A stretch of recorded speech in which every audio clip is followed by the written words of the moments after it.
Hiram खुदिमक्ता लेंगाक ngamdraba lamdam asida thogok wathok खुदिमक दायित्व लौब ngamdraba thogok खुदिमक yenjinjage thijinjage CBI da thajage NIA thigalange haiba natna wahang asigi wahang singi pakhum piba ngamdraba leingak asida ikoina kari asata matam nasi da dawri ba lamdagi lakpi ba loina loina na to volunteer usu ai senasida tara logo ahong sambam Muhammad Devi Sarampa Sabol Sen Mobi Devi Sarampa Harimam Eka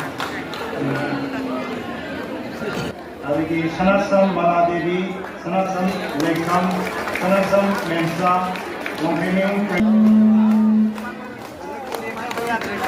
Rokhimiu Romita Devi Ka Subhakhabam Temni Devi Haribam Premita Haribam Sagong Lorembam Tun Devi Kekru Lata Devi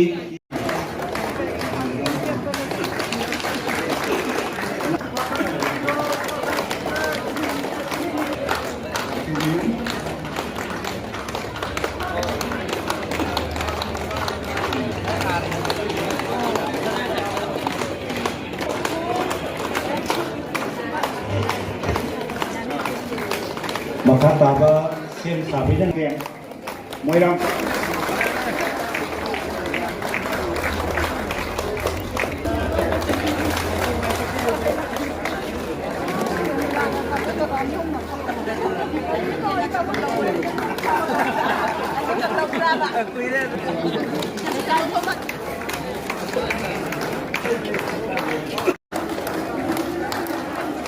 ini sembang ni ha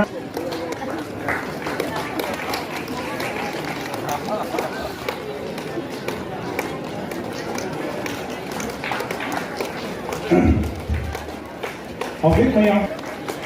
siang sipai wang makabak kini lego sini, makoy luang kempo kongres kami di Maikay Gadi, anak-anak kagat tebo penduk. Indian National Congress na, Rahul Gandhi na, Priyanka Gandhi na,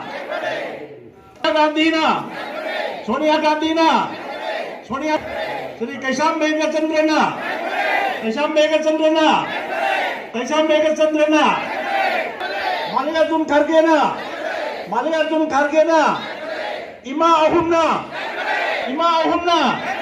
Wangking Pendra na. Kagat ceri pura waktu berapa? Kalau yang sendiri gak musuh kami kumar bersama. Baik Chandra, kuih nana nolak ceri. Asigi yam laba. Leader tongan-tongan ba BJP da JDU da NPP da thabak tawbiruba yawbiruba mayam sing sani ga yankhai leaders amasung worker mayam tongan-tongan ba polling station da gi Indian National Congress da yawbiruba kidamak aina thagatjaba amasung maijaba fawdoksari aikoi si punna himinagadabani haiba Congress party na matam punamakta shanti gi wakhalon Congress Party na leibak asigi na mukta khali haiba masigi ideology asi hajar biduna chambi dei ko mayam sing aina thagachari loina na ngasi degi aikoi amatani unity koina nungsi chanana leibak asigi chakot thurang gi da makta aikoi punna channa bagi ware madu ngasigi numida sidegi lawina duna leibak asda Santi Sapatba Nuksinaba Dharma Tongan na Kaidaba Aikoi Manipuri as one Manipuri Amatani Sana Lebak Manipur Aikoi di sini now Ima Isang Hakani Haina Kanami Duna Tabak Taminabagi Pire Padulomina Rasi Manipur Rasida Lady Bama Sung Indiagi Oina Nasi Dili the Toiba Taudo Manipur the Toiba Taudo Wato Bisi Mina Sahi Ahum Hena Pankuklaba Asiga mari leirana ngasi Manipur da shanti leiba ngamdraba BJP gi double injil lachigi leina ki makha da mipum khudima mikap mirau khuna thallaba misi mina na thallaba aikoi awa patana saru koiraba Manipur gi parja miyam na ngasi wakhal na khalle hai base ngasi gi pungja asina khangba ngame Congress party बु थाजे बिदुना चंचलक्कीबा मफम मफम खुदिंगी अमसुगई की केंद्र से चंचलईबा मयाम सिंह से उरुरगदी Congress party बु नुसी बिदुना चंगईबा से tsunami की इथक तौना ngasi इथक अमा लाकपदौना मफम खुदिमक्ता कांग्रेस की थाजबा अमसुंग सिबिबसे हेंगलई हाइबसे हाइमनबो थोको मरमसिना कांग्रेस पार्टी न सोइदना लाकदब इलेक्शन 2027 ददी मियाम की इहुन अमसुंग लेबागसिगी अवाबसि उरगा सोइदना कांग्रेस की अनौबा अहोंबा शांति की अदुबा लेगाक अमा लागनी हाइबसे ngasiगी मिकुप असिदगी थाजबा थामी मणिपुर की सेंफम मयाम सिंह से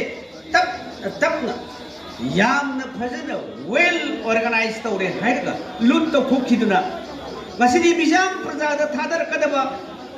लाइरबा सिंह फंगदबा छात्र सिंह फंगदबा थबक काप कदबा अदुगुंबा पैसा मयाम सिंह दो तपना मियोई खरे खतना सबुल तौखिदना मसिदी लेबाक प्रजा की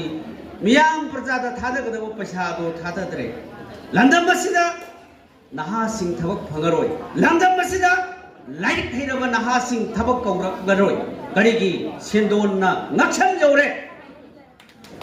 मरमसिना मसी बीजेपी की लेगा डबल इंजिन लेगा कसिना मसी की लेगा कसिदा कोई न थाजबा थमिंगाई की आशा लेररोय ngasiदी नहा सिंह की कोलाउतना अतिया निनख्रे थबक फंगदबगी अवाब कया न ngasi नहा सिंह थेंगरिबा समी समयाम सिंह से ममा ओइबा कयागी मपा ओइबा कयागी पिरांग सिंथरे आइगी चाना हाय करी कोइरगनी खल्लुबदा खुमबदा answer पिफम लेत्रबा mama ओइबा Mopa ओइबा सिंगना ngasiदी अवाबगी पोलुम Puri मरमसिना Hiram खुदिमक्ता लेगा को ngамद्रबा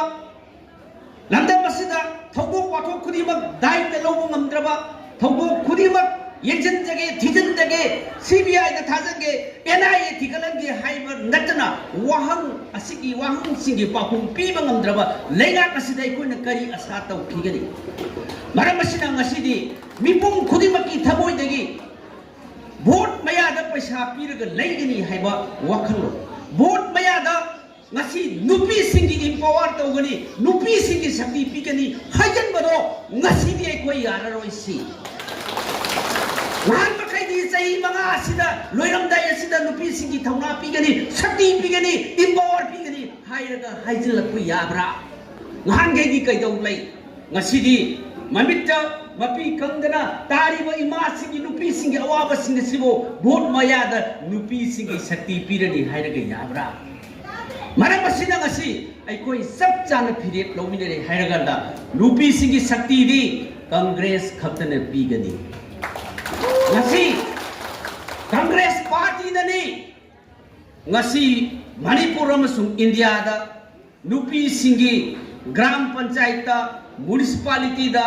एडीसी दा रिजर्वेशन तौदुना वोट कहन बंगमखिबा हौजिचो nupi singi शक्ति एमएलए की इलेक्शन दा पार्लियामेंट की एमपी की इलेक्शन दा nupi singi शक्ति